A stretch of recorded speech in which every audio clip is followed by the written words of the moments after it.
Sup everyone, this is Karak from ACG, the Bearded Shaman of Gaming, bringing you reviews at the speed of embargo. Today I'm actually a bit late on a title. It's called Infinium Strike. It's a tower defense game with a bit of a slant. You basically play as Admiral Adama in charge of the Battlestar, getting constantly harassed by the Cylons, except replace everything I said with its Darigold generic equivalents. You move from station to station in your massive ship, building turrets, missiles, lasers, and jetting out ships into the glory of white-hot death, all in the name of, well, fighting off an evil force known as the Warg, which is indeed like the Borg, minus the awesome headgear. Let's see how Codex Worlds, who are the developers, did, shall we? As always, if you like the video, maybe subscribe, maybe tell others about it. So here's the review for Infinium Strike. Thank God the enemies are made of the fuel you need, super battleships with only 8 weapons per side, and replacing elves with long cannons. Graphics are up first. You know, when you look at this game, Infinium Strike is nothing if not a bit on the colorful side, with each death, explosion, laser blast, or drone meeting the white-hot innards of a space slug exploding into really colorful, gooey parts. Even the zones are different colors to highlight short, medium, and long ranges, and the places you fight are an assortment of stellar nebulae that do their best to fool you into forgetting that for the most part space is an inky blackness like an ex-girlfriend's heart. Now, while your weapons and battleships are pretty cool looking with a bit of a Battlestar high-fived enemy mine kind of ship design, the enemies look like something created in a DeviantArt generic alien contest. On sheer art alone, the aliens would just curl up and die, where they sometimes do cool things like open some bay doors on the side of their caterpillar-looking battleships. The end result is you blowing away what looks like the world's most boring alien designs, which is sad because although maybe your weapons aren't exactly high polygon, the giant battleship you fly looks pretty good and the effects can actually fool you. It all runs at a good pace, and even if there are a massive number of enemies all trying to dock into your spaceport without protection, it looks good and it runs fairly well. As a package, it's average, brought down a bit by the enemy ship designs that can look like peachy art, but lofted up a bit by your main ship and the fact that you're basically fighting them in a screensaver that's most likely called Space's coolest shit. Sound, music, and voice.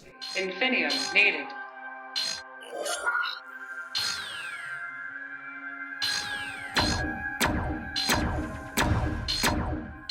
Raw order. Super salvage activated.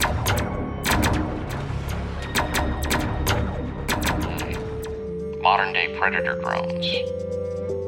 With Infinium, though, we have the means to run a whole Predator fleet in seconds. The Rog have hunted us for 2 decades, and we've lost untold numbers to their swarms.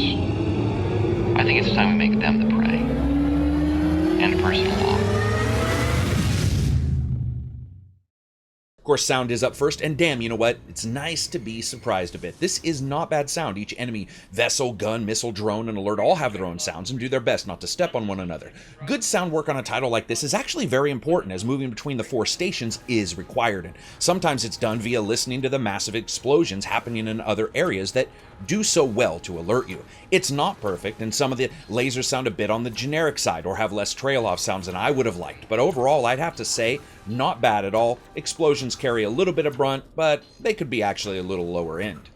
Music. This is actually good, and while inspired by more sci-fi epics of the far-flung past like Babylon 5 and maybe even Star Trek Next Generation versus the more tribal beats of the more recent nuanced Battlestar Galactica, I really dug the music, and for a game setup like this, where there's a surprisingly large amount of different styles, from thematic violins telling you this is the coolest space thingy ever, to John Carpenter-like ambient synths that have a really discordant flex to them throughout, but still coming across as a full track while you're playing. Very good music. Now, it's not for everyone, but there's a bit here for everyone, which is something that can't be said for other titles in this price range and does mean 2 different things.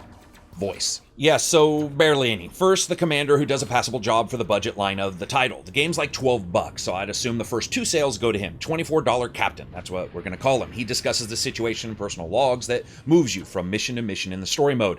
Otherwise, the rest of the voice is basically there to tell you the various levels of oh shit you're in during battle. They're attacking here, now here, whoops, giant hole in your aft here, that kind of stuff. Good, but it fakes being a robot, so it's not like it's emotionally resonant at any time. As a package, I'd say it fits, but sure, it could have been a good deal better.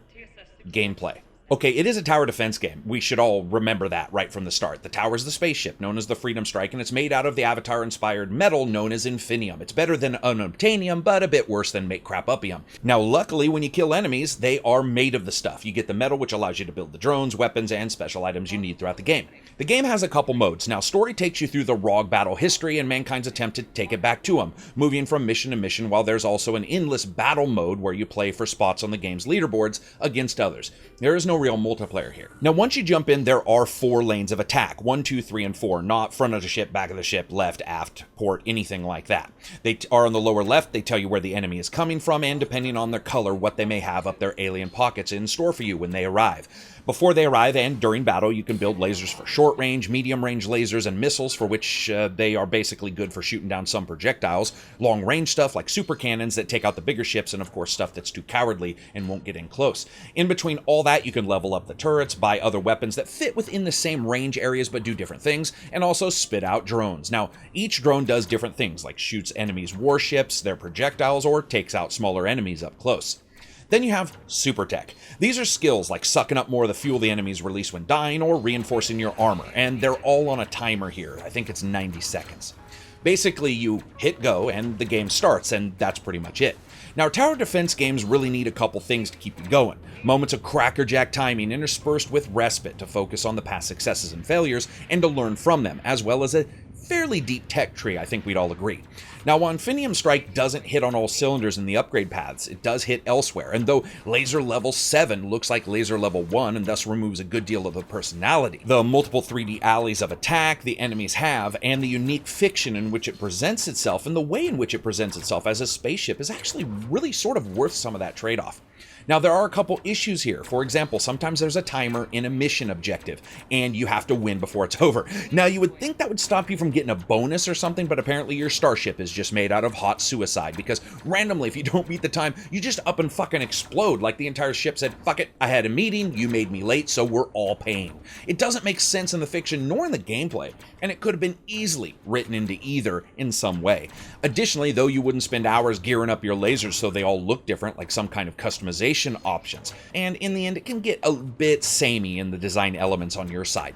Now, all that being said, the absolutely amazing gameplay that's offered here when you sell off a couple lasers from the side not needing them to get money to release a drone and a side getting absolutely Peter North by heavy ship fire, and also have just a little bit to spare to level up a laser in another section, is not something that fades, and your ability to choose to play the game at normal, up to 4 times the speed, plus choose various difficulties, means that most anybody playing the game is going to be able to find a sweet spot in which they are good, but can later excel as they learn the different patterns. Fun factor. I had a blast, and one equal to the cost of admission for the most part. The static 8 weapons per side is a detriment to full World War II style massive broadsides that would have brought any graphics card to its knees and certainly would have pleased me. But in the end, we don't got that. Time missions are just plain stupid, and sometimes engagements are at a distance so out there that you only see your lasers firing and making colored flowers out of enemy innards for 3 to 4 minutes. But you know what?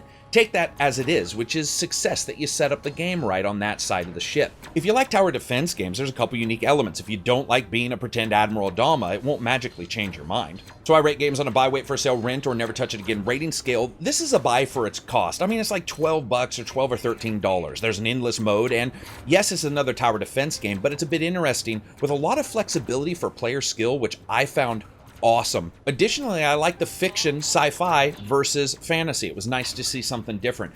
Also, the gameplay loops are great. You can see them continually sort of blossom as you play the game. So while the game's not perfect, certainly is worth that amount of money. So anyway, that's it for me. I hope you guys liked the video. If you did, give it a thumbs up. If you didn't, give it a thumbs down. Remember, you can check out the Patreon, which really helps, or follow me on Twitter. That absolutely helps as well. Follow me on Facebook. And as always, for game reviews that actually review, the entire game, stick with ACG.